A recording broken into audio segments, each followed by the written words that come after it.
ਗੁਰੂ ਰੂਪ ਗੁਰੂ ਪਿਆਰੀ ਖਾਲਸਾ ਸਾਧ ਸੰਗਤ ਜੀ, ਆਪ ਸਰਬੱਤ ਸੰਗਤਾਂ ਮਾਈ ਭਾਈ ਬਹੁਤ ਵੱਡ ਭਾਗੇ ਹੋ, ਜੋ ਕਿ ਧੰਨ ਧੰਨ ਸਾਹਿਬ ਸ੍ਰੀ ਗੁਰੂ ਤੇਗ ਬਹਾਦਰ ਮਹਾਰਾਜ ਜੀ ਦੇ 400 ਸਾਲਾ ਪ੍ਰਕਾਸ਼ ਜੋ ਸ਼ਤਾਬਦੀ ਦਿਵਸ ਆ ਰਿਹਾ ਹੈ, ਉਸ ਨੂੰ ਸਮਰਪਿਤ ਜੋ 9ਵੇਂ ਪਾਤਸ਼ਾਹ ਮਹਾਰਾਜ ਜੀ ਦੇ ਸ਼ਲੋਕ, ਉਹਨਾਂ ਦੀ ਵਿਚਾਰ ਲੜੀ ਦੇ ਤਹਿਤ ਪ੍ਰਾਰੰਭ ਕੀਤੀ ਗਈ ਹੈ। ਕੱਲ੍ਹ ਦੇ ਦੀਵਾਨਾਂ ਦੇ ਵਿੱਚ ਆਪ ਜੀ ਨੇ ਪਹਿਲੇ ਸ਼ਲੋਕ ਦੀ ਵਿਚਾਰ ਸਰਵਣ ਕੀਤੀ ਸੀ। ਆਓ ਹੁਣ ਗੁਰੂ ਚਰਨਾਂ ਦੇ ਵਿੱਚ ਜੁੜਦਿਆਂ ਹੋਇਆਂ ਜੋ ਧੰਨ ਗੁਰੂ ਤੇਗ ਬਹਾਦਰ ਸਾਹਿਬ ਮਹਾਰਾਜ ਜੀ ਨੇ 57 ਸ਼ਲੋਕ ਉਚਾਰਨ ਕਰਕੇ ਸਰਬੱਤ ਸੰਗਤਾਂ ਦੇ ਤਾਈਂ ਹਰ ਇੱਕ ਮਾਈ ਭਾਈ ਦੇ ਲਈ ਉਪਦੇਸ਼ ਬਖਸ਼ਿਸ਼ ਕੀਤਾ ਹੈ। ਆਓ ਬਹੁਤ ਹੀ ਪਿਆਰ ਦੇ ਨਾਲ ਆਪਣੇ ਮਨ ਨੂੰ ਇਕਾਗਰਚਿਤ ਕਰਦਿਆਂ ਹੋਇਆਂ ਸਰਵਣ ਕਰੀਏ ਜੀ। ਧੰਨ ਗੁਰੂ ਤੇਗ ਬਹਾਦਰ ਮਹਾਰਾਜ ਸਤਿਗੁਰੂ ਜੀ ਨੇ ਜੋ ਬਹੁਤ ਹੀ ਬੈਰਾਗਮਈ ਬਚਨ ਕਰਦਿਆਂ ਕਲਯੁਗੀ ਜੀਵਾਂ ਦਾ ਭਲਾ ਕੀਤਾ ਹੈ। ਸਤਿਗੁਰੂ ਜੀ ਨੇ ਦੂਜੇ ਸ਼ਲੋਕ ਦੇ ਵਿੱਚ ਕਿਰਪਾ ਕੀਤੀ ਹੈ। ਮਹਾਰਾਜ ਸਤਿਗੁਰੂ ਜੀ ਕਿਰਪਾ ਕਰਦੇ ਨੇ, ਬਿਖਿਅਨ ਸਿਓ ਕਾਹੇ ਰਚਿਓ, ਨਿਮਖ ਨਾ ਹੋਏ ਉਦਾਸ। ਬਿਖਿਅਨ ਮਹਾਰਾਜ ਕਹਿੰਦੇ ਕਿ ਹੇ ਭਾਈ, ਤੂੰ ਕਿਉਂ ਵਿਸ਼ੇ ਵਿਕਾਰਾਂ ਦੇ ਵਿੱਚ ਕਿਸ ਲਈ ਰਚਿਆ ਹੋਇਆ ਹੈ, ਵਿਸ਼ੇ ਵਿਕਾਰਾਂ ਦੇ ਵਿੱਚ ਫਸਿਆ ਹੋਇਆ ਹੈ। ਨਿਮਖ ਨਾ ਹੋਏ ਉਦਾਸ, ਇੱਕ ਨਿਮਖ ਮਾਤਰ ਅੱਖ ਝਮਕਣ ਜਿੰਨਾ ਸਮਾਂ ਵੀ ਤੂੰ ਇਹਨਾਂ ਵਿਸ਼ਿਆਂ ਦੇ ਵਿੱਚੋਂ ਬਾਹਰ ਨਹੀਂ ਨਿਕਲਦਾ, ਇਹਨਾਂ ਵਿਸ਼ਿਆਂ ਤੋਂ ਉਪਰਾਮ ਨਹੀਂ ਹੁੰਦਾ, ਇਹਨਾਂ ਵਿਸ਼ੇ ਵਿਕਾਰਾਂ ਤੋਂ ਦੂਰ ਨਹੀਂ ਹੁੰਦਾ। ਤੂੰ ਆਪਣੀ ਸਾਰੀ ਜਿਹੜੀ ਜ਼ਿੰਦਗੀ ਹੈ, ਆਪਣਾ ਜੀਵਨ ਹੈ, ਵਿਸ਼ੇ ਵਿਕਾਰਾਂ ਦੇ ਵਿੱਚ ਹੀ ਲਗਾ ਦਿੱਤਾ ਹੈ। ਸਾਧ ਸੰਗਤ ਜੀ, ਸਤਿਗੁਰੂ ਜੀ ਨੇ ਕਿਰਪਾ ਕੀਤੀ ਹੈ ਗੁਰਬਾਣੀ ਦੇ ਵਿੱਚ ਕਿ ਇਹ ਜਿਹੜੇ ਵਿਸ਼ੇ ਵਿਕਾਰ ਹਨ, ਇਹ ਸਾਨੂੰ ਪਰਮਾਤਮਾ ਵਾਹਿਗੁਰੂ ਦੀ ਬੰਦਗੀ ਦੇ ਵਿੱਚ ਨਹੀਂ ਲੱਗਣ ਦਿੰਦੇ। ਗੁਰੂ ਸਾਹਿਬ ਜੀ ਨੇ ਗੁਰਬਾਣੀ ਵਿੱਚ ਸਾਨੂੰ ਸਮਝਾਉਂਦਿਆਂ ਬਚਨ ਕੀਤੇ, ਮ੍ਰਿਗ ਮੀਨ ਭਰਿੰਗ ਪਤੰਗ ਕੁੰਚਰ ਏਕ ਦੋਖ ਵਿਨਾਸ਼। ਬਚਨ ਕੀਤਾ ਕਹਿੰਦੇ ਮ੍ਰਿਗ ਕਹਿੰਦੇ ਹਿਰਨ ਨੂੰ, ਅਤੇ ਮੀਨ ਮੱਛੀ ਕਹਿੰਦੇ ਇਹਨਾਂ ਨੂੰ ਇੱਕ ਇੱਕ ਦੋਖ ਹੈ। ਇੱਕ ਇੱਕ ਵਿਸ਼ੇ ਦੇ ਵਿੱਚ ਇਹ ਲਿਪਟੇ ਹੋਏ ਨੇ। ਜਿਵੇਂ ਸਮਝ ਲਓ ਕਿ ਹਿਰਨ ਉਹ ਘੰਡੇ ਹਿੜੇ ਦੀ ਜਦੋਂ ਆਵਾਜ਼ ਸੁਣਦਾ ਹੈ, ਸ਼ਿਕਾਰੀ ਉਸ ਨੂੰ ਫੜਨ ਵਾਸਤੇ, ਮਾਰਨ ਵਾਸਤੇ ਘੰਡੇ ਹਿੜੇ ਦੀ ਆਵਾਜ਼ ਦਾ ਕੱਢਣ ਦਾ ਯਤਨ ਕਰਦਾ। ਜਦੋਂ ਉਹ ਆਵਾਜ਼ ਹਿਰਨ ਦੇ ਕੰਨਾਂ ਵਿੱਚ ਪੈਂਦੀ ਅਤੇ ਹਿਰਨ ਨੂੰ ਸਭ ਕੁਝ ਭੁੱਲ ਜਾਂਦਾ, ਅਤੇ ਜਿੱਧਰੋਂ ਆਵਾਜ਼ ਆਉਂਦੀ ਹੈ ਅਤੇ ਉੱਧਰ ਨੂੰ ਚੱਲ ਪੈਂਦਾ ਹੈ, ਅਤੇ ਅੱਗੇ ਸ਼ਿਕਾਰੀ ਜੋ ਆਪਣਾ ਨਿਸ਼ਾਨਾ ਲਾ ਕੇ ਬੈਠਾ ਹੁੰਦਾ ਹੈ ਅਤੇ ਹਿਰਨ ਨੂੰ ਮਾਰ ਦਿੰਦਾ ਹੈ। ਅੱਗੇ ਕਹਿੰਦੇ ਜਿਹੜੀ ਮੱਛੀ ਹੈ ਨਾ, ਉਹ ਇੱਕ ਮਾਸ ਦੇ ਟੁਕੜੇ ਦੇ ਲਈ ਕਿਸੇ ਦੀ ਜੀਭ ਦਾ ਸਵਾਦ ਬਣ ਜਾਂਦੀ ਹੈ। ਜਦੋਂ ਲੋਕ ਮੱਛੀ ਨੂੰ ਫੜਦੇ ਹੈ ਅਤੇ ਕੁੰਡੀ ਨੂੰ ਮਾਸ ਲਾ ਕੇ ਪਾਣੀ ਵਿੱਚ ਸੁੱਟਦੇ ਹੈ, ਅਤੇ ਉਹ ਜਿਹੜੀ ਮੱਛੀ ਹੈ ਉਹ ਮਾਸ ਖਾਣ ਤੋਂ ਬਿਨਾਂ ਵੀ ਪਾਣੀ ਵਿੱਚ ਰਹਿ ਸਕਦੀ ਹੈ, ਲੇਕਿਨ ਉਸ ਨੂੰ ਇੱਕ ਵਿਸ਼ਾ ਜਿਹੜਾ ਮਾਰਦਾ ਹੈ, ਉਹ ਆਪਣੇ ਜੀਭ ਦੇ ਰਸ ਵਾਸਤੇ ਉਸ ਮਾਸ ਦੇ ਟੁਕੜੇ ਨੂੰ ਖਾਣਾ ਚਾਹੁੰਦੀ ਹੈ, ਲੇਕਿਨ ਆਪਣਾ ਭੋਜਨ ਬਣਾਉਂਦੀ ਉਹ ਕਿਸੇ ਦਾ ਭੋਜਨ ਬਣ ਜਾਂਦੀ ਹੈ। ਕਹਿੰਦੇ ਭਰਿੰਗ ਪਤੰਗ ਕੁੰਚਰ ਏਕ ਦੋਖ ਵਿਨਾਸ਼। ਅਤੇ ਜਿਹੜਾ ਭੌਰਾ ਹੈ, ਮੈਂ ਸੰਖੇਪ ਦੇ ਵਿੱਚ ਹੀ ਬਚਨ ਕਰਾਂ ਕਿ ਜੋ ਭੌਰਾ ਉਹ ਵੀ ਕਮਲ ਦੇ ਫੁੱਲ ਦੇ ਉੱਪਰ ਜਾ ਕਰਕੇ ਬੈਠਦਾ ਅਤੇ ਆਪਣੇ ਆਪ ਦਾ ਉਸ ਨੂੰ ਚੇਤਾ ਭੁੱਲ ਜਾਂਦਾ ਕਿ ਮੈਂ ਇੱਥੋਂ ਵਾਪਸ ਵੀ ਜਾਣਾ ਹੈ। ਸ਼ਾਮ ਨੂੰ ਪੰਖੜੀਆਂ ਬੰਦ ਹੋ ਜਾਂਦੀਆਂ ਅਤੇ ਉਸ ਦੀ ਵਿੱਚ ਹੀ ਮੌਤ ਹੋ ਜਾਂਦੀ ਹੈ। ਇਸ ਪ੍ਰਕਾਰ ਸਾਧ ਸੰਗਤ ਜੀ, ਜਿਹੜਾ ਪਤੰਗਾ ਹੈ ਉਹ ਵੀ ਆਪਣੇ ਆਪ ਨੂੰ ਕੁਰਬਾਨ ਕਰ ਦਿੰਦਾ ਹੈ ਲਾਟ ਦੇ ਉੱਪਰ। ਚਾਨਣ ਨੂੰ ਦੇਖ ਕਰਕੇ ਜਦੋਂ ਉਸ ਲਾਟ ਦੇ ਦੁਆਲੇ ਘੁੰਮਦਾ ਅਤੇ ਉਸ ਲਾਟ ਦੇ ਵਿੱਚ ਹੀ, ਅੱਗ ਦੇ ਵਿੱਚ ਹੀ ਸੜ ਕੇ ਆਪਣੇ ਆਪ ਨੂੰ ਤਬਾਹ ਕਰ ਦਿੰਦਾ ਹੈ। ਅੱਗੇ ਕੁੰਚਰ ਸਾਧ ਸੰਗਤ ਜੀ ਜੋ ਹਾਥੀ ਹੈ, ਇਹ ਕਾਮ ਵਾਸ਼ਨਾ ਦਾ ਬੱਝਾ ਹੋਇਆ। ਇਹ ਵੀ ਸਾਧ ਸੰਗਤ ਜੀ ਜੋ ਇੰਨਾ ਵੱਡਾ ਜਾਨਵਰ ਹੈ, ਇੰਨਾ ਇਸ ਦੇ ਵਿੱਚ ਬਲ ਹੈ, ਇੰਨਾ ਬਲ ਹੁੰਦਿਆਂ ਹੋਇਆਂ ਵੀ ਇੱਕ ਕਾਮ ਦੇ ਅਧੀਨ ਹੋ ਕਰਕੇ ਸਦਾ ਦੇ ਲਈ ਸਾਧ ਸੰਗਤ ਜੀ ਜੋ ਸਰਕਸਾਂ ਦੇ ਵਿੱਚ ਸਭ ਨੂੰ ਤਮਾਸ਼ਾ ਵਿਖਾਉਂਦਾ ਹੈ। ਫਿਰ ਇਸ ਪ੍ਰਕਾਰ ਮਨੁੱਖ ਦੇ ਅਧੀਨ ਹੋ ਜਾਂਦਾ ਹੈ, ਇੰਨਾ ਬਲ ਵਾਲਾ ਜਿਹੜਾ ਜਾਨਵਰ ਹੈ। ਪਰ ਗੁਰੂ ਸਾਹਿਬ ਜੀ ਬਚਨ ਕਰਦੇ ਨੇ, ਭਾਈ ਪੰਚ ਦੋਖ ਅਸਾਧ ਜਮ ਹੈ ਤਾਂ ਕੀ ਕੇਤਕ ਆਸ। ਕਹਿੰਦੇ ਇੱਕ ਇੱਕ ਦੋਖ ਜਿਹੜਾ ਸੀ, ਇੱਕ ਇੱਕ ਵਿਸ਼ਾ ਜਿਹੜਾ ਸੀ, ਉਹ ਇੱਕ ਹਿਰਨ ਦੇ ਵਿੱਚ ਸੀ, ਭੌਰੇ ਦੇ ਵਿੱਚ ਸੀ, ਮੱਛੀ ਦੇ ਵਿੱਚ ਸੀ, ਹਾਥੀ ਦੇ ਵਿੱਚ ਸੀ, ਪਤੰਗੇ ਦੇ ਵਿੱਚ ਸੀ। ਪਰ ਜੇ ਬੰਦੇ ਦੀ ਗੱਲ ਕਰੀਏ, ਇੱਕ ਵਿਸ਼ਾ ਨਹੀਂ ਹੈ। ਇਸ ਇਨਸਾਨ ਦੇ ਵਿੱਚ, ਇਸ ਬੰਦੇ ਦੇ ਵਿੱਚ ਪੰਜ ਦੇ ਪੰਜ ਹੀ ਹਨ। ਕਹਿੰਦੇ ਭਾਈ ਉਹਨਾਂ ਦੇ ਵਿੱਚ ਤਾਂ ਇੱਕ ਸੀ ਤੇ ਇੱਕ ਕਰਕੇ ਉਹਨਾਂ ਨੂੰ ਆਪਣੀ ਜਾਨ ਵੀ ਦੇਣੀ ਪਈ ਹੈ, ਉਹਨਾਂ ਨੂੰ ਬਹੁਤ ਦੁਖੀ ਵੀ ਹੋਣਾ ਪਿਆ ਹੈ ਉਹਨਾਂ ਜਾਨਵਰਾਂ ਨੂੰ। ਪਰ ਇਸ ਇਨਸਾਨ ਦੀ ਗੱਲ ਕਰੀਏ ਤਾਂ ਇਸ ਦੇ ਅੰਦਰ ਪੰਜ ਦੇ ਪੰਜ ਹੀ ਹਨ। ਸ਼ਬਦ, ਸਪਰਸ਼, ਰਸ, ਰੂਪ, ਗੰਧ। ਇਸ ਕਰਕੇ ਸਾਧ ਸੰਗਤ ਜੀ ਜੋ ਪਰਮਾਤਮਾ ਵਾਹਿਗੁਰੂ ਦੇ ਚਰਨਾਂ ਦੇ ਵਿੱਚ ਜੁੜਿਆ ਨਹੀਂ ਜਾਂਦਾ। ਧੰਨ ਗੁਰੂ ਤੇਗ ਬਹਾਦਰ ਮਹਾਰਾਜ ਜੀ ਨੇ ਬਚਨ ਕੀਤੇ, ਕਹਿੰਦੇ ਨਿਮਖ ਨਾ ਹੋਏ ਉਦਾਸ।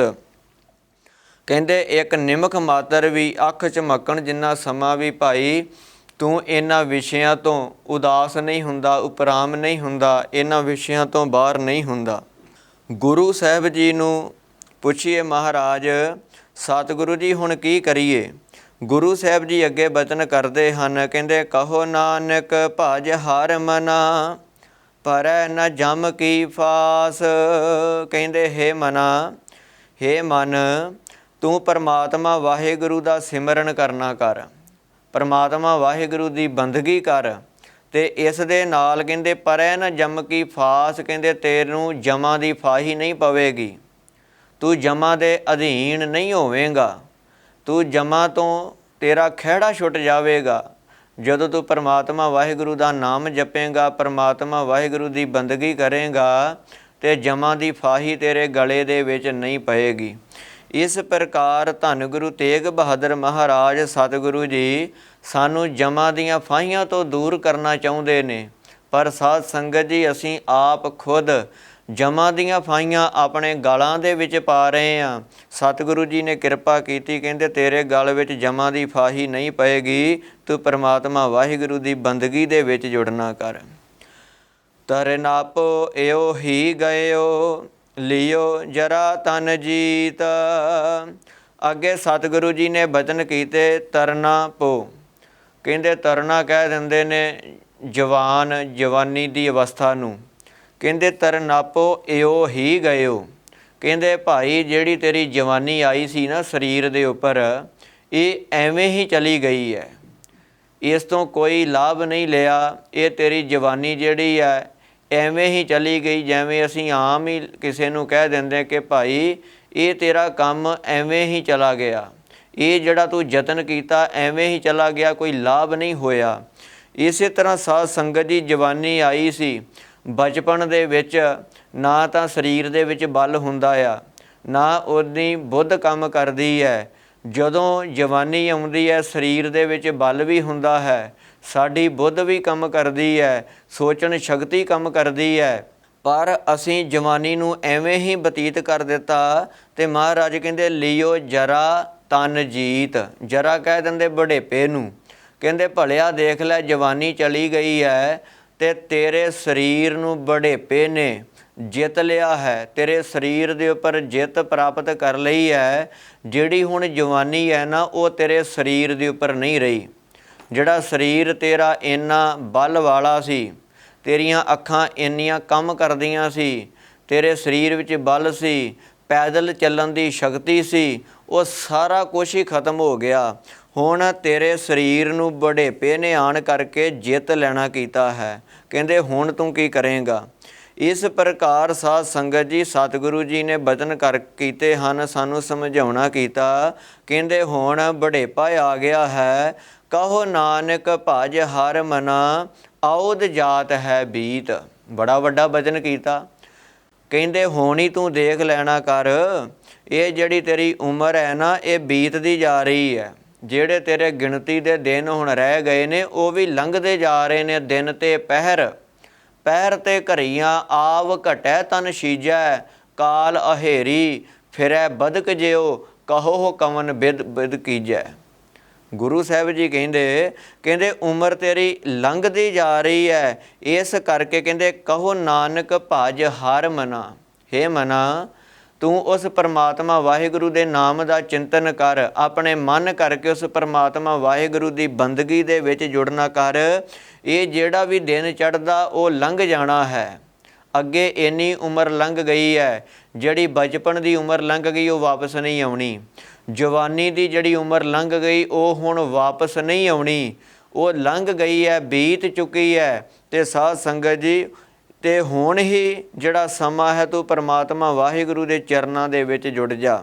ਕਿਉਂਕਿ ਗੁਰੂ ਸਾਹਿਬ ਜੀ ਗੁਰਬਾਣੀ ਦੇ ਵਿੱਚ ਵੀ ਬਚਨ ਕਰਦੇ ਨੇ, ਬਾਲ ਜਵਾਨੀ ਅਰ ਬਿਰਧ ਫੁਨ ਤੀਨ ਅਵਸਥਾ ਜਾਣ। ਇਹ ਤਿੰਨ ਅਵਸਥਾ ਆਉਂਦੀਆਂ ਨੇ ਜ਼ਿੰਦਗੀ ਦੇ ਵਿੱਚ, ਬਚਪਨ, ਜਵਾਨੀ ਅਤੇ ਬੁਢੇਪਾ। ਬਚਪਨ ਵੀ ਲੰਘ ਗਿਆ, ਜਵਾਨੀ ਵੀ ਲੰਘ ਗਈ, ਅਤੇ ਸਰੀਰ ਨੂੰ ਬੁਢੇਪੇ ਨੇ ਆਣ ਕਰਕੇ ਜਿੱਤ ਲਿਆ ਹੈ। ਅਤੇ ਸਾਧ ਸੰਗਤ ਜੀ, ਇਸੇ ਤਰ੍ਹਾਂ ਇੱਕ ਬਜ਼ੁਰਗ ਥੱਲੇ ਧਰਤੀ 'ਤੇ ਮਿੱਟੀ ਦੇ ਵਿੱਚ ਹੱਥ ਮਾਰ ਰਿਹਾ ਸੀ, ਅਤੇ ਕੁਛ ਨੌਜਵਾਨਾਂ ਨੇ ਆਣ ਕਰਕੇ ਕਹਿਣਾ ਕੀਤਾ ਕਿ ਬਾਪੂ ਕੀ ਲੱਭਦਾ ਆ, ਕੋਈ ਪੈਸਾ ਡਿੱਗ ਗਿਆ ਹੈ, ਕੋਈ ਚੀਜ਼ ਗਵਾਚ ਗਈ ਹੈ। ਅਤੇ ਉਸ ਬਜ਼ੁਰਗ ਨੇ ਅੱਗੋਂ ਕੋਈ ਜਵਾਬ ਨਹੀਂ ਦਿੱਤਾ, ਅਤੇ ਮਿੱਟੀ ਦੇ ਵਿੱਚ ਹੱਥ ਮਾਰ ਕਰਕੇ ਕੁਛ ਲੱਭ ਰਿਹਾ ਸੀ। ਫਿਰ ਉਹਨਾਂ ਨੌਜਵਾਨਾਂ ਨੇ ਪੁੱਛਣਾ ਕੀਤਾ ਕਿ ਬਾਪੂ ਕੀ ਗਵਾਚਾ ਹੈ, ਕੀ ਲੱਭ ਰਿਹਾ ਹੈ। ਅਤੇ ਉਸ ਬਜ਼ੁਰਗ ਨੇ ਕਹਿਣਾ ਕੀਤਾ ਕਿ ਨੌਜਵਾਨੋ, ਜਿਹੜੀ ਤੁਹਾਡੇ 'ਤੇ ਜਵਾਨੀ ਆਈ ਹੈ ਨਾ, ਇਹ ਜਵਾਨੀ ਮੇਰੇ 'ਤੇ ਵੀ ਆਈ ਸੀ ਕਿਸੇ ਦਿਨ। ਮੇਰੇ ਵਿੱਚ ਵੀ ਬਲ ਬੜਾ ਸੀ, ਬਹੁਤ ਜ਼ਿਆਦਾ ਸਰੀਰ ਦੇ ਵਿੱਚ ਸ਼ਕਤੀ ਸੀ, ਪਰ ਹੁਣ ਜਿਹੜੀ ਜਵਾਨੀ ਜਿਹੜੀ ਲੰਘ ਗਈ ਹੈ, ਚਲੀ ਗਈ ਹੈ, ਮੈਂ ਉਸ ਜਵਾਨੀ ਨੂੰ ਲੱਭ ਰਿਹਾ ਕਿ ਸ਼ਾਇਦ ਉਹ ਜਿਹੜੀ ਜਵਾਨੀ ਮੈਨੂੰ ਫੇਰ ਮਿਲ ਜਾਵੇ, ਮੈਨੂੰ ਫੇਰ ਪ੍ਰਾਪਤ ਹੋ ਜਾਵੇ। ਅਤੇ ਉਸ ਵਕਤ ਉਹਨਾਂ ਨੌਜਵਾਨਾਂ ਨੂੰ ਸਮਝਾਉਣਾ ਕੀਤਾ ਕਿ ਭਲਿਓ, ਇਹ ਜਿਹੜੀ ਜਵਾਨੀ ਤੁਹਾਡੇ ਸਰੀਰ 'ਤੇ ਆਈ ਹੈ ਨਾ, ਇਹ ਵੀ ਲੰਘਦੀ ਜਾ ਰਹੀ ਹੈ, ਇਹ ਵਾਪਸ ਨਹੀਂ ਆਉਣੀ। ਇਸ ਕਰਕੇ ਆਪਣੇ ਉਸ ਪਰਮਾਤਮਾ ਵਾਹਿਗੁਰੂ ਦੇ ਮਾਲਕ ਦੇ ਚਰਨਾਂ ਵਿੱਚ ਜੁੜਨਾ ਚਾਹੀਦਾ ਹੈ ਕਿ ਜਿਹੜਾ ਇਹ ਸਮਾਂ ਬੀਤਦਾ ਜਾ ਰਿਹਾ, ਕਹਿੰਦੇ ਹੁਣ ਸਰੀਰ ਨੂੰ ਬੁਢੇਪੇ ਨੇ ਜਿੱਤ ਲਿਆ ਹੈ, ਜਿੱਤ ਪ੍ਰਾਪਤ ਕਰ ਲਈ ਹੈ, ਅਤੇ ਹੁਣ ਭਾਈ ਉਮਰ ਬੀਤਦੀ ਜਾ ਰਹੀ ਹੈ। ਪਰਮਾਤਮਾ ਵਾਹਿਗੁਰੂ ਦੇ ਚਰਨਾਂ ਦੇ ਵਿੱਚ ਹੇ ਭਾਈ ਮਨ ਕਰਕੇ ਜੁੜਨਾ ਕਰ। ਬਿਰਧ ਭਇਓ ਸੂਝੈ ਨਹੀਂ, ਕਾਲ ਪਹੁੰਚਿਓ ਆਨ। ਮਹਾਰਾਜ ਕਹਿੰਦੇ ਤੀਜੇ ਸ਼ਲੋਕ ਦੇ ਵਿੱਚ ਸਤਿਗੁਰੂ ਜੀ ਕਿਰਪਾ ਕਰਦੇ ਨੇ। ਮਹਾਰਾਜ ਚੌਥੇ ਸ਼ਲੋਕ ਦੇ ਵਿੱਚ ਬਿਰਧ ਭਇਓ, ਕਹਿੰਦੇ ਹੁਣ ਸਰੀਰ ਜਿਹੜਾ ਆ ਇਹ ਬਜ਼ੁਰਗ ਹੋ ਗਿਆ ਹੈ, ਬੁਢੇਪਾ ਆ ਗਿਆ ਹੈ, ਅਤੇ ਸੂਝੈ ਨਹੀਂ, ਕਹਿੰਦੇ ਹੁਣ ਕੁਛ ਵੀ ਸੁੱਝਦਾ ਨਹੀਂ ਹੈ ਕਿ ਭਾਈ ਕਰਨਾ ਕੀ ਹੈ, ਕੁਛ ਵੀ ਸੁੱਝਦਾ ਨਹੀਂ। ਹੱਥ ਵੀ ਕੰਮ ਨਹੀਂ ਕਰਦੇ, ਪੈਰਾਂ ਦੇ ਉੱਪਰ ਵੀ ਭਾਰ ਨਹੀਂ ਪੈਂਦਾ, ਅੱਖਾਂ ਵੀ ਜਿਹੜੀਆਂ ਹਨ ਉਹ ਕੰਮ ਨਹੀਂ ਕਰਦੀਆਂ। ਕਹਿੰਦੇ ਹੁਣ ਦਿਮਾਗ ਬੁੱਧੀ ਵੀ ਕੰਮ ਨਹੀਂ ਕਰਦੀ। ਹੁਣ ਅਸੀਂ ਬਜ਼ੁਰਗਾਂ ਵੱਲ ਦੇਖਦੇ ਹਾਂ ਕਿ ਕਿਵੇਂ ਬਜ਼ੁਰਗਾਂ ਦੀ ਜਿਹੜੀ ਅਵਸਥਾ ਉਹ ਬੱਚਿਆਂ ਵਾਲੀ ਬਣ ਜਾਂਦੀ ਹੈ, ਕਿ ਬਜ਼ੁਰਗਾਂ ਨੂੰ ਕੁਛ ਵੀ ਪਤਾ ਨਹੀਂ ਲੱਗਦਾ। ਕਹਿੰਦੇ ਬਿਰਧ ਭਇਓ ਸੂਝੈ ਨਹੀਂ, ਕਹਿੰਦੇ ਜਿਹੜਾ ਇਹ ਸਰੀਰ ਹੈ ਨਾ ਭਾਈ, ਇਹ ਬਜ਼ੁਰਗ ਹੋ ਗਿਆ ਅਤੇ ਕੁਛ ਵੀ ਜਿਹੜਾ ਹੈ ਇਹ ਪਤਾ ਨਹੀਂ ਲੱਗ ਰਿਹਾ ਕਿ ਕਰਨਾ ਕੀ ਹੈ। ਅਤੇ ਕਾਲ ਪਹੁੰਚਿਓ ਆਨ, ਕਾਲ ਕਹਿੰਦੇ ਜਿਹੜੀ ਮੌਤ ਹੈ ਉਹ ਹੁਣ ਨੇੜੇ ਆ ਗਈ ਹੈ, ਸਾਹਮਣੇ ਦਿਸ ਰਹੀ ਹੈ ਕਿ ਹੁਣ ਮੌਤ ਆਉਣੀ ਹੈ। ਕਿਉਂਕਿ ਬੁਢੇਪੇ ਤੋਂ ਬਾਅਦ ਸਾਧ ਸੰਗਤ ਜੀ ਨਾ ਤਾਂ ਬਚਪਨ ਆਉਣਾ ਆ ਅਤੇ ਨਾ ਹੀ ਜਵਾਨੀ ਆਉਣੀ ਹੈ। ਜਵਾਨੀ ਤੋਂ ਬਾਅਦ ਬੁਢੇਪਾ, ਅਤੇ ਬੁਢੇਪੇ ਤੋਂ ਅੱਗੇ ਬਚਪਨ ਨਹੀਂ, ਜਵਾਨੀ ਨਹੀਂ, ਉਸ ਤੋਂ ਅੱਗੇ ਮੌਤ ਨਜ਼ਰ ਆ ਰਹੀ ਹੈ। ਅਤੇ ਕਈ ਵਾਰ ਬਜ਼ੁਰਗਾਂ ਨੂੰ ਘਰ ਦੇ ਮੈਂਬਰ ਵੀ ਕਹਿ ਦਿੰਦੇ ਕਿ ਬਜ਼ੁਰਗੋ ਹੁਣ ਚੁੱਪ ਕਰਕੇ ਰੱਬ ਰੱਬ ਕਰਿਆ ਕਰੋ ਹੁਣ, ਕਿਉਂਕਿ ਹੁਣ ਮੌਤ ਨੇੜੇ ਆ ਰਹੀ ਹੈ। ਭਾਵੇਂ ਉਹਨਾਂ ਦੇ ਬੱਚੇ ਆਪ ਰੱਬ ਰੱਬ ਨਹੀਂ ਕਰਦੇ, ਪਰ ਬਜ਼ੁਰਗਾਂ ਨੂੰ ਜ਼ਰੂਰ ਕਹਿਣਗੇ ਕਿ ਹੁਣ ਰੱਬ ਰੱਬ ਕਰੋ ਚੁੱਪ ਕਰਕੇ ਬੈਠ ਕਰਕੇ। ਸਾਧ ਸੰਗਤ ਜੀ, ਇਸੇ ਤਰ੍ਹਾਂ ਭਗਤ ਫਰੀਦ ਸਾਹਿਬ ਜੀ ਨੇ ਵੀ ਬਚਨ ਕੀਤੇ ਨੇ। ਫਰੀਦਾ ਅੱਖੀ ਦੇਖ ਪਤੀਣੀਆਂ, ਸੁਣ ਸੁਣ ਰੀਣੇ ਕੰਨ। ਭਗਤ ਫਰੀਦ ਸਾਹਿਬ ਜੀ ਬਚਨ ਕਰਦੇ ਨੇ, ਕਹਿੰਦੇ ਉਹ ਜਿਹੜੀਆਂ ਅੱਖਾਂ ਸੀ ਬਹੁਤ ਸੋਹਣੀਆਂ, ਕਹਿੰਦੇ ਦੂਰੋਂ ਬੰਦੇ ਨੂੰ ਆਉਂਦਿਆਂ ਪਹਿਚਾਣ ਲੈਂਦੀਆਂ ਸੀ, ਬੜੀ ਨਿਗਾਹ ਤੇਜ਼ ਸੀ, ਨਜ਼ਰ ਤੇਜ਼ ਸੀ। ਪਰ ਜਦੋਂ ਬਜ਼ੁਰਗ ਅਵਸਥਾ ਆ ਗਈ, ਹੁਣ ਇਹਨਾਂ ਅੱਖਾਂ ਦੀ ਰੋਸ਼ਨੀ ਵੀ ਘਟ ਗਈ ਹੈ, ਨਜ਼ਰ ਵੀ ਘਟ ਗਈ ਹੈ, ਕੋਲ ਬੈਠਾ ਬੰਦਾ ਵੀ ਪਛਾਣਿਆ ਨਹੀਂ ਜਾਂਦਾ ਬਜ਼ੁਰਗਾਂ ਦੇ ਕੋਲੋਂ। ਕਹਿੰਦੇ ਸੁਣ ਸੁਣ ਰੀਣੇ ਕੰਨ, ਕਹਿੰਦੇ ਜਿਹੜੇ ਕੰਨ ਸੀ ਬਹੁਤ ਵਧੀਆ ਸੀ, ਤੇ ਦੂਰੋਂ ਹੀ ਕਿਸੇ ਦੀ ਆਵਾਜ਼ ਸੁਣ ਲੈਂਦੇ ਸੀ, ਕੰਨਾਂ ਵਿੱਚ ਆਵਾਜ਼ ਪੈ ਜਾਂਦੀ ਸੀ। ਆਮ ਹੀ ਅਸੀਂ ਦੇਖਦੇ ਹਾਂ ਕਿ ਜਦੋਂ ਕੋਈ ਸਾਡੀ ਗੱਲ ਸੁਣ ਲੈਂਦਾ ਨਾ, ਦੂਰ ਬੈਠਾ ਵੀ, ਅਸੀਂ ਕਹਿੰਦੇ ਇਸ ਦੇ ਕੰਨ ਬੜੇ ਪਤਲੇ ਨੇ, ਬੜੀ ਦੂਰੋਂ ਆਵਾਜ਼ ਸੁਣ ਲੈਂਦਾ ਏ। ਪਰ ਜਦੋਂ ਵਡੇਪਾ ਆਇਆ ਤੇ ਸਾਧ ਸੰਗਤ ਜੀ ਅੱਖਾਂ ਵੀ ਬੰਦ ਹੋ ਗਈਆਂ ਤੇ ਕੰਨ ਵੀ ਬੰਦ ਹੋ ਗਏ ਨੇ।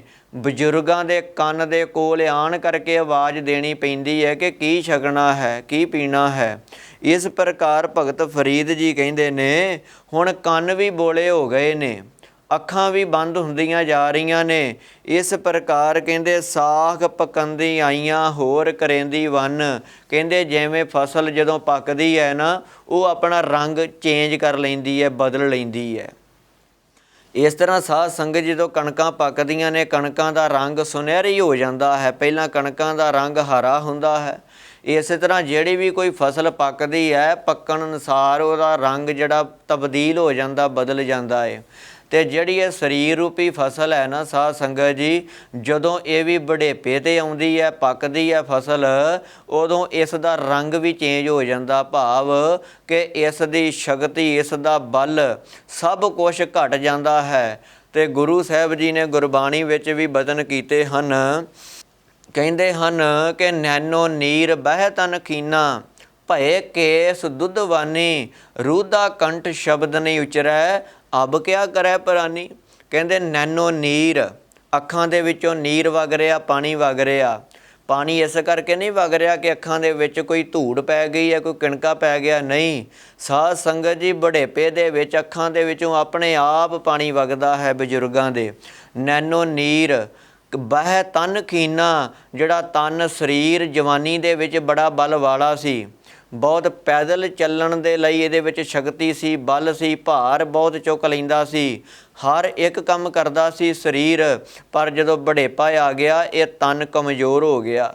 ਹੱਥ ਦੇ ਵਿੱਚ ਪਾਣੀ ਦਾ ਗਲਾਸ ਵੀ ਨਹੀਂ ਫੜਿਆ ਜਾ ਰਿਹਾ, ਪੈਰਾਂ ਦੇ ਉੱਪਰ ਭਾਰ ਵੀ ਨਹੀਂ ਪੈਂਦਾ। ਸਾਧ ਸੰਗਤ ਜੀ ਤਨ ਖੀਨਾ, ਸਰੀਰ ਕਮਜ਼ੋਰ ਹੋ ਗਿਆ। ਭਏ ਕੇਸ ਦੁੱਧਵਾਨੀ, ਜਿਹੜੇ ਸਿਰ ਦੇ ਕੇਸ ਨੇ ਇਹ ਵੀ ਦੁੱਧ ਵਰਗੇ ਚਿੱਟੇ ਹੋ ਗਏ। ਇਹ ਰੱਬ ਨੇ ਦੱਸ ਦਿੱਤਾ ਕਿ ਭਲਿਆ ਇਹ ਕੇਸ ਤੇਰੇ ਚਿੱਟੇ ਹੋ ਗਏ ਨੇ, ਹੁਣ ਅੱਗੇ ਮੌਤ ਹੈ, ਇਹ ਕਾਲ ਆ ਰਿਹਾ ਹੈ। ਰੂਦਾ ਕੰਠ ਸ਼ਬਦ ਨਹੀਂ ਉਚਰੈ, ਕਹਿੰਦੇ ਜਿਹੜਾ ਗਲਾ ਸੀ ਨਾ, ਇਹ ਜਵਾਨੀ ਦੇ ਵਿੱਚ ਬੜਾ ਸੀ, ਬੜੀ ਉੱਚੀ ਆਵਾਜ਼ ਸੀ, ਉੱਚੀ ਬੋਲ ਲਈਦਾ ਸੀ, ਹੱਸ ਲਈਦਾ ਸੀ। ਪਰ ਜਦੋਂ ਵਡੇਪਾ ਆ ਗਿਆ ਸਾਧ ਸੰਗਤ ਜੀ, ਹੁਣ ਗਲੇ ਦੇ ਵਿੱਚੋਂ ਆਵਾਜ਼ ਵੀ ਨਹੀਂ ਨਿਕਲ ਰਹੀ। ਘਰ ਦੇ ਮੈਂਬਰਾਂ ਦੇ ਕੋਲੋਂ ਪਾਣੀ ਮੰਗਣਾ ਤੇ ਉਹ ਵੀ ਇਸ਼ਾਰਿਆਂ ਦੇ ਨਾਲ ਬਜ਼ੁਰਗ ਪਾਣੀ ਮੰਗ ਰਿਹਾ ਹੈ।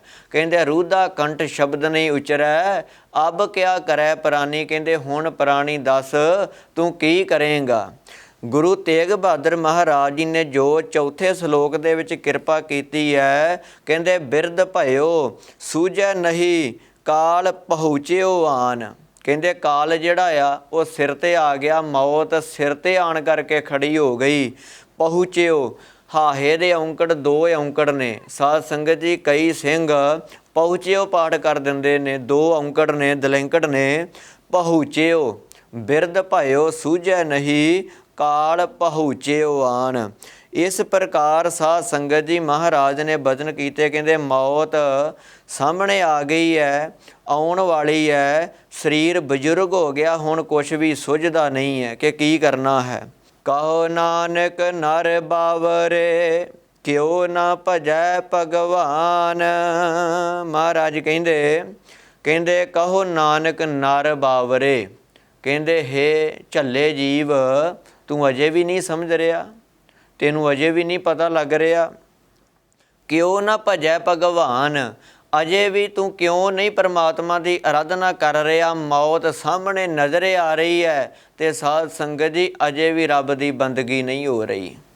ਅਤੇ ਗੁਰੂ ਸਾਹਿਬ ਜੀ ਨੇ ਗੁਰਬਾਣੀ ਦੇ ਵਿੱਚ ਬਹੁਤ ਸੋਹਣੇ ਬਚਨ ਕਰਕੇ ਸਾਨੂੰ ਉਪਦੇਸ਼ ਦਿੱਤਾ। ਕਹਿੰਦੇ ਜਬ ਲਗ ਜਰਾ ਰੋਗ ਨਹੀਂ ਆਇਆ, ਜਬ ਲਗ ਕਾਲ ਗ੍ਰਸੀ ਨਹੀਂ ਕਾਇਆ, ਜਬ ਲਗ ਬਿਕਲ ਭਈ ਨਹੀਂ ਬਾਨੀ। ਬਹੁਤ ਵੱਡੇ ਬਚਨ ਕੀਤੇ। ਕਹਿੰਦੇ ਜਬ ਲਗ ਜਰਾ ਰੋਗ ਨਹੀਂ ਆਇਆ, ਕਹਿੰਦੇ ਜਦੋਂ ਤੱਕ ਤੇਰੇ ਸਰੀਰ ਦੇ ਉੱਪਰ ਵਡੇਪਾ ਨਹੀਂ ਆ ਜਾਂਦਾ, ਜਦੋਂ ਤੱਕ ਤੇਰਾ ਜਿਹੜਾ ਸਰੀਰ ਹੈ ਨਾ ਇਹ ਚੱਲਣੋਂ ਹਟ ਨਹੀਂ ਜਾਂਦਾ, ਜਿੰਨਾ ਚਿਰ ਤੱਕ ਤੇਰਾ ਸਰੀਰ ਕੰਮ ਕਰਦਾ ਹੈ, ਤੇਰੀ ਜ਼ਿੰਦਗੀ ਦੇ ਵਿੱਚ ਹੱਥ ਚੱਲਦੇ ਨੇ, ਪੈਰ ਚੱਲਦੇ ਨੇ, ਜੀਭਾ ਚੱਲਦੀ ਹੈ, ਤੇਰਾ ਸਰੀਰ ਚੱਲਦਾ ਪਿਆ ਏ, ਕਹਿੰਦੇ ਉਦੋਂ ਤੱਕ ਰੱਬ ਦੀ ਬੰਦਗੀ ਕਰ।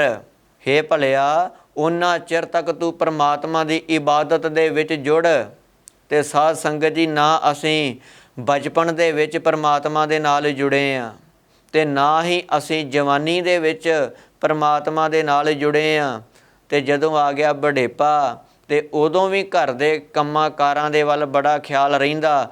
ਭਾਵੇਂ ਕਿ ਧੀਆਂ ਪੁੱਤਰਾਂ ਨੇ ਸਾਰਾ ਘਰ ਦਾ ਕੰਮ ਸਾਂਭ ਲਿਆ ਹੈ, ਮੋਢਿਆਂ 'ਤੇ ਸਿਰ 'ਤੇ ਜ਼ਿੰਮੇਵਾਰੀ ਚੁੱਕ ਲਈ ਹੈ, ਪਰ ਬਜ਼ੁਰਗਾਂ ਦਾ ਖਿਆਲ ਫਿਰ ਵੀ ਘਰ ਦੇ ਕੰਮਾਂ ਦੇ ਵਿੱਚ ਹੈ ਕਿ ਭਾਈ ਮੇਰੇ ਤੋਂ ਬਿਨਾਂ ਇਹ ਕੰਮ ਨਹੀਂ ਹੋਣਾ। ਭਾਵੇਂ ਬਜ਼ੁਰਗ ਮੰਜੀ 'ਤੇ ਵੀ ਬੈਠਾ ਹੈ, ਉੱਠਿਆ ਨਹੀਂ ਜਾਣਾ, ਘਰ ਦਾ ਕੰਮ ਨਹੀਂ ਹੋਣਾ, ਪਰ ਫਿਰ ਵੀ ਧਿਆਨ ਕੰਮਾਂ ਕਾਰਾਂ ਦੇ ਵਿੱਚ ਹੈ ਕਿ ਜੇ ਮੇਰੀ ਮੌਤ ਹੋ ਗਈ ਤਾਂ ਮਗਰੋਂ ਇਹ ਕੰਮ ਕਿਵੇਂ ਚਲਾਉਣਗੇ, ਕਿਵੇਂ ਕੰਮ ਕਰਨਗੇ। ਇਹ ਸਾਰਾ ਧਿਆਨ ਬਜ਼ੁਰਗਾਂ ਦਾ ਘਰ ਦੇ ਵਿੱਚ ਹੀ ਰਹਿੰਦਾ ਹੈ। ਅਤੇ ਸਾਧ ਸੰਗਤ ਜੀ, ਫਿਰ ਮੌਤ ਤੋਂ ਬਾਅਦ ਫਿਰ ਉਹ ਬੰਦਾ ਇੱਥੇ ਹੀ ਭਟਕਦਾ ਰਹਿੰਦਾ ਜਦੋਂ ਧਿਆਨ ਹੀ ਘਰ ਦੇ ਕੰਮਾਂ ਵਿੱਚ ਹੈ। ਇਸ ਕਰਕੇ ਗੁਰੂ ਸਾਹਿਬ ਜੀ ਨੇ ਬਚਨ ਕੀਤੇ, ਕਹਿੰਦੇ ਜਬ ਲਗ ਜਰਾ ਰੋਗ ਨਹੀਂ ਆਇਆ। ਜਦੋਂ ਤੱਕ ਬੁਢੇਪਾ ਨਹੀਂ ਆਉਂਦਾ, ਜਦੋਂ ਤੱਕ ਤੇਰਾ ਸਰੀਰ ਚੱਲਣੋਂ ਹਟ ਨਹੀਂ ਜਾਂਦਾ, ਹੇ ਭਾਈ, ਉਦੋਂ ਤੱਕ ਪਰਮਾਤਮਾ ਵਾਹਿਗੁਰੂ ਦੀ ਬੰਦਗੀ ਦੇ ਵਿੱਚ ਤੂੰ ਜੁੜਿਆ ਰਹਿ। ਜਬ ਲਗ ਕਹਿੰਦੇ ਕਾਲ ਗ੍ਰਸੀ ਨਹੀਂ ਕਾਇਆ। ਕਾਲ ਕਹਿੰਦੇ ਜਦੋਂ ਤੱਕ ਤੈਨੂੰ ਮੌਤ ਨਹੀਂ ਆ ਜਾਂਦੀ, ਜਦੋਂ ਤੱਕ ਤੇਰੇ ਸਰੀਰ ਦੇ ਵਿੱਚੋਂ ਸਵਾਸ ਨਿਕਲ ਨਹੀਂ ਜਾਂਦੇ, ਕਹਿੰਦੇ ਉਦੋਂ ਤੱਕ ਤੂੰ ਪਰਮਾਤਮਾ ਵਾਹਿਗੁਰੂ ਦੀ ਬੰਦਗੀ ਦੇ ਵਿੱਚ ਰਹਿਣਾ ਹੈ। ਤੂੰ ਪਰਮਾਤਮਾ ਵਾਹਿਗੁਰੂ ਦੇ ਨਾਮ ਸਿਮਰਨ ਦੇ ਵਿੱਚ ਰਹਿਣਾ ਹੈ। ਕਹਿੰਦੇ ਜਬ ਲਗ ਬਿਕਲ ਭਈ ਨਹੀਂ ਬਾਨੀ। ਕਹਿੰਦੇ ਜਦੋਂ ਤੱਕ ਤੇਰੀ ਜੀਭਾ ਚੱਲਦੀ ਹੈ, ਇਹ ਚੱਲਣੋਂ ਹਟ ਨਹੀਂ ਜਾਂਦੀ, ਕਹਿੰਦੇ ਉਦੋਂ ਤੱਕ ਤੂੰ ਆਪਣੀ ਜੀਭਾ ਦੇ ਨਾਲ, ਆਪਣੀ ਰਸਨਾ ਦੇ ਨਾਲ ਪਰਮਾਤਮਾ ਵਾਹਿਗੁਰੂ ਦੇ ਨਾਮ ਵਿੱਚ ਜੁੜਨਾ ਹੈ, ਉਸ ਦੀ ਇਬਾਦਤ ਦੇ ਵਿੱਚ ਲੱਗਣਾ ਹੈ, ਪਰਮਾਤਮਾ ਵਾਹਿਗੁਰੂ ਦਾ ਭਜਨ ਸਿਮਰਨ ਕਰਨਾ ਹੈ ਆਪਣੀ ਜੀਭਾ ਦੇ ਨਾਲ। ਅਤੇ ਸਤਿਗੁਰੂ ਜੀ ਕਿਰਪਾ ਕਰਦੇ ਨੇ, ਭਜ ਲੈ ਰੇ ਮਨ ਸਾਰੰਗ ਪਾਣੀ। ਕਹਿੰਦੇ ਹੇ ਮਨਾ, ਭਜ ਲੈਣਾ ਕਰ। ਭਜ ਤੋਂ ਭਾਵ ਕਿ ਜਪ ਲੈਣਾ ਕਰ, ਪਰਮਾਤਮਾ ਵਾਹਿਗੁਰੂ ਦਾ ਨਾਮ ਸਿਮਰਨ ਜਪਣਾ ਕਰ। ਅਤੇ ਗੁਰੂ ਸਾਹਿਬ ਜੀ ਕਹਿੰਦੇ ਅਬ ਨਾ ਭਜਸ, ਭਜਸ ਕਬ ਭਾਈ, ਆਵੈ ਅੰਤ ਨਾ ਭਜਿਆ ਜਾਈ। ਕਿਉਂਕਿ ਸਾਡੇ ਮਨਾਂ ਵਿੱਚ ਖਿਆਲ ਹੁੰਦੇ ਨੇ ਕਿ ਭਾਈ ਅਜੇ ਬੜੀ ਉਮਰ ਪਈ ਹੈ, ਕੋਈ ਗੱਲ ਨਹੀਂ, ਅਜੇ ਬੜੀ ਉਮਰ ਹੈ, ਜੇ ਨਾਮ ਜਪਣ ਦਾ ਸਮਾਂ ਨਹੀਂ, ਅਜੇ ਅਸੀਂ ਬਾਬੇ ਨਹੀਂ ਬਣਨਾ। ਇਸ ਪ੍ਰਕਾਰ ਤੂੰ ਰੱਬ ਦੀ ਬੰਦਗੀ ਵਿੱਚ ਜੁੜਦਾ ਨਹੀਂ। ਬਚਪਨ ਦੇ ਵਿੱਚ ਇਹ ਬਚਪਨ ਹੈ, ਇਹ ਖੇਡਣ ਕੁੱਦਣ ਦੀ ਉਮਰ ਹੈ। ਜਵਾਨੀ ਦੇ ਵਿੱਚ ਕਹਿੰਦੇ ਐਸ਼ ਪ੍ਰਸਤੀ ਕਰਨ ਦੀ ਉਮਰ ਹੈ। ਅਜੇ ਰੱਬ ਦੇ ਨਾਮ ਵੱਲ ਅਸੀਂ ਨਹੀਂ ਜੁੜਨਾ। ਇਹ ਕੋਈ ਉਮਰ ਹੈ? ਕਹਿੰਦੇ ਬੁੱਢੇ ਹੋ ਕੇ ਅਸੀਂ ਜੁੜ ਜਾਵਾਂਗੇ ਰੱਬ ਦੇ ਨਾਮ ਦੇ ਵਿੱਚ। ਕਹਿੰਦੇ ਜਦੋਂ ਬਜ਼ੁਰਗ ਅਵਸਥਾ ਆਉਂਦੀ ਹੈ, ਉਦੋਂ ਤੇ ਹੱਥ ਪੈਰ ਚੱਲਣੋਂ ਰੁਕ ਜਾਂਦੇ ਨੇ, ਗਲਾ ਰੁਕ ਜਾਂਦਾ ਹੈ, ਜੀਭਾ ਰੁਕ ਜਾਂਦੀ ਹੈ, ਕੰਨ ਬੰਦ ਹੋ ਜਾਂਦੇ ਨੇ। ਕਹਿੰਦੇ ਉਦੋਂ ਤੂੰ ਰੱਬ ਦੀ ਬੰਦਗੀ ਕਿਵੇਂ ਕਰ ਲਵੇਂਗਾ? ਉਦੋਂ ਤੂੰ ਆਪਣੇ ਪੈਰਾਂ ਦੇ ਨਾਲ ਚੱਲ ਕੇ ਗੁਰੂ ਘਰ ਦੇ ਵਿੱਚ, ਗੁਰੂ ਕੀ ਸੰਗਤ ਵਿੱਚ ਕਿਵੇਂ ਪਹੁੰਚ ਜਾਵੇਂਗਾ? ਤੇਰੇ ਪੈਰਾਂ ਦੇ ਉੱਪਰ ਤੇ ਤੇਰਾ ਆਪਣਾ ਭਾਰ ਨਹੀਂ ਪੈ ਰਿਹਾ, ਤੇਰੇ ਪੈਰ, ਤੇਰੀਆਂ ਲੱਤਾਂ ਕਮਜ਼ੋਰ ਹੋ ਗਈਆਂ ਨੇ। ਇਸ ਕਰਕੇ ਭਜ ਲੈ ਰੇ ਮਨ ਸਾਰੰਗ ਪਾਣੀ। ਇਹ ਭਾਈ ਬਚਪਨ ਤੋਂ ਲੈ ਕੇ ਜਵਾਨੀ, ਜਵਾਨੀ ਤੋਂ ਲੈ ਕੇ ਬੁਢੇਪਾ, ਇਹ ਪਰਮਾਤਮਾ ਵਾਹਿਗੁਰੂ ਦੇ ਚਰਨਾਂ ਦੇ ਵਿੱਚ ਜੁੜਨਾ ਕਰੀਏ। ਅਤੇ ਸਾਧ ਸੰਗਤ ਜੀ, ਇਸ ਪ੍ਰਕਾਰ ਧੰਨ ਗੁਰੂ ਤੇਗ ਬਹਾਦਰ ਮਹਾਰਾਜ ਸਤਿਗੁਰੂ ਜੀ ਨੇ ਕਿਰਪਾ ਕੀਤੀ ਹੈ। ਸਾਧ ਸੰਗਤ ਜੀ, ਜਿਨ੍ਹਾਂ ਗੁਰੂ ਦੇ ਪਿਆਰਿਆਂ ਦੇ ਉੱਪਰ ਇਹ ਰਹਿਮਤ ਵਰਤ ਰਹੀ ਹੈ, ਉਹ ਬਚਪਨ ਦੇ ਵਿੱਚ ਵੀ ਐਸੇ ਗੁਰੂ ਦੇ ਪਿਆਰੇ ਜੁੜੇ ਨੇ। ਐਸੇ ਗੁਰਸਿੱਖ ਪਰਿਵਾਰ ਜਿਨ੍ਹਾਂ ਨੇ ਆਪਣੇ ਛੋਟੇ ਛੋਟੇ ਬੱਚਿਆਂ ਨੂੰ ਉਹਨਾਂ ਦੇ ਕੇਸ ਵਾਹੁਣੇ, ਸੋਹਣੀਆਂ ਦਸਤਾਰਾਂ ਸਜਾਉਣੀਆਂ, ਉਹਨਾਂ ਬੱਚਿਆਂ ਨੂੰ ਅੰਮ੍ਰਿਤ ਛਕਾਉਣੇ, ਗੁਰਬਾਣੀ ਦੇ ਨਾਲ ਜੋੜਨਾ, ਨਿਤਨੇਮ 'ਤੇ ਲਾਉਣਾ। ਐਸੇ ਗੁਰਸਿੱਖ ਬੱਚੇ ਜਿਹੜੇ ਬਚਪਨ ਦੇ ਵਿੱਚ ਵੀ ਜੁੜ ਗਏ ਨੇ। ਅਤੇ ਸਾਧ ਸੰਗਤ ਜੀ, ਅਤੇ ਜੋ ਜਵਾਨੀ ਦੇ ਵਿੱਚ ਜਿਹੜੇ ਐਸੇ ਗੁਰਸਿੱਖ ਨੌਜਵਾਨ ਵੀਰ ਭਰਾ ਭੈਣਾਂ ਜਿਹੜੇ ਜਵਾਨੀ ਦੇ ਵਿੱਚ ਵੀ ਗੁਰੂ ਦੀ ਬਾਣੀ ਦੇ ਨਾਲ ਜੁੜੇ ਹੋਏ ਨੇ, ਗੁਰਸਿੱਖੀ ਧਾਰਨ ਕੀਤੀ ਹੋਈ ਹੈ, ਅਤੇ ਜਿਹੜੇ ਬਜ਼ੁਰਗ ਸਾਡੇ ਉਹ ਵੀ ਗੁਰੂ ਦੇ ਚਰਨਾਂ ਦੇ ਨਾਲ ਜੁੜੇ ਨੇ। ਅਤੇ ਸਾਧ ਸੰਗਤ ਜੀ, ਅਸੀਂ ਵੀ ਹੰਬਲਾ ਮਾਰੀਏ ਧੰਨ ਗੁਰੂ ਤੇਗ ਬਹਾਦਰ ਮਹਾਰਾਜ ਸਤਿਗੁਰੂ ਜੀ ਦਾ 400 ਸਾਲਾ ਪ੍ਰਕਾਸ਼ ਦਿਹਾੜਾ ਸ਼ਤਾਬਦੀ ਦਿਵਸ ਜੋ ਆ ਰਿਹਾ ਹੈ, ਸਤਿਗੁਰੂ ਜੀ ਕਿਰਪਾ ਕਰਨ ਅਸੀਂ ਸ਼ਰਧਾ ਭਾਵਨਾ ਦੇ ਨਾਲ ਜੋ ਇਸ ਸ਼ਤਾਬਦੀ ਨੂੰ ਮਨਾਉਣਾ ਹੈ ਤੇ ਧੰਨ ਗੁਰੂ ਤੇਗ ਬਹਾਦਰ ਮਹਾਰਾਜ ਸਤਿਗੁਰੂ ਜੀ ਦੀ ਕੁਰਬਾਨੀ ਨੂੰ ਦੇਖਦੇ ਹਾਂ, ਉਹਨਾਂ ਦੇ ਬਲੀਦਾਨ ਨੂੰ ਦੇਖਦੇ ਹਾਂ। ਅਸੀਂ ਆਪਣੇ ਘਰਾਂ ਦੇ ਵੱਲ ਨਿਗਾਹ ਮਾਰੀਏ, ਆਪਣੇ ਬੱਚਿਆਂ ਦੇ ਵੱਲ ਨਿਗਾਹ ਮਾਰੀਏ, ਗੁਰੂ ਦੇ ਨਾਲ ਜੁੜੀਏ, ਬਾਣੀ ਬਾਣੇ ਦੇ ਧਾਰਨ ਹੋਈਏ ਤੇ ਜਿਸ ਕਰਕੇ ਆਪ ਸਾਡਾ ਜੀਵਨ ਜਿਹੜਾ ਹੈ ਉਹ ਸਫਲਾ ਹੋ ਸਕਦਾ। ਸਾਧ ਸੰਗਤ ਜੀ, ਧੰਨ ਗੁਰੂ ਤੇਗ ਬਹਾਦਰ ਮਹਾਰਾਜ ਸਤਿਗੁਰੂ ਜੀ ਨੇ ਜੋ 57 ਸ਼ਲੋਕ ਉਚਾਰਨ ਕੀਤੇ ਨੇ ਦਿੱਲੀ ਦੀ ਧਰਤੀ ਤੇ ਉਹ ਆਪ ਜੀ ਸਰਵਣ ਕਰ ਰਹੇ ਹੋ। ਆਪ ਜੀ ਨੇ 4 ਸ਼ਲੋਕਾਂ ਦੀ ਜਿਹੜੀ ਵਿਚਾਰ ਸਰਵਣ ਕਰ ਲਈ ਹੈ ਤੇ ਅਗਲੇ ਦੀਵਾਨਾਂ ਦੇ ਵਿੱਚ ਸਾਧ ਸੰਗਤ ਜੀ ਆਪ ਜੀ ਨੇ ਅਗਲਾ ਸ਼ਲੋਕ ਧਨ ਦਾਰਾ ਸੰਪਤ ਸਗਲ ਜਿਨ ਆਪਣੀ ਕਰਮਾਨ ਇਨ ਮੈਂ ਕਛ ਸੰਗੀ ਨਹੀਂ ਨਾਨਕ ਸਾਚੀ ਜਾਨ। ਇਹ ਸ਼ਲੋਕ ਦੀ ਵਿਚਾਰ ਅਗਲੇ ਦੀਵਾਨਾਂ ਦੇ ਵਿੱਚ ਆਪ ਜੀ ਨੇ ਸਰਵਣ ਕਰਨੀ ਹੈ ਤੇ ਆਪ ਜੀ ਇਸੇ ਤਰ੍ਹਾਂ ਆਪਣੇ ਮਨ ਨੂੰ ਇਕਾਗਰਚਿਤ ਕਰਦਿਆਂ ਹੋਇਆਂ ਆਪਣੇ ਪਰਿਵਾਰ ਦੇ ਸਹਿਤ ਇਹ ਭੋਗ ਦੇ ਸ਼ਲੋਕ ਇਹਨਾਂ ਦੀ ਵਿਚਾਰ ਆਪ ਜੀ ਨੇ ਸਰਵਣ ਕਰਨੀ। ਸਤਿਗੁਰੂ ਜੀ ਕਿਰਪਾ ਕਰਨ, ਸਰਬੱਤ ਸੰਗਤਾਂ ਤੇ ਸਿਰ ਤੇ ਮਿਹਰ ਭਰੇ ਹੱਥ ਰੱਖਣ।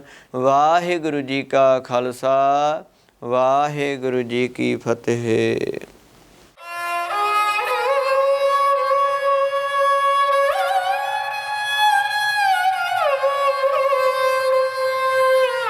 रोजाना नितनेम अमृतमयी बाणी कथा कीर्तन ਢਾਡੀ ਵਾਰਾਂ ਸਰਵਣ ਕਰਨ ਲਈ ਸਬਸਕ੍ਰਾਈਬ ਕਰੋ YouTube ਚੈਨਲ ਗਲੋਬਲ ਗੁਰਬਾਣੀ ਤੇ ਨੋਟੀਫਿਕੇਸ਼ਨ ਲਈ ਬੈਲ ਆਈਕਨ ਤੇ ਕਲਿੱਕ ਕਰੋ।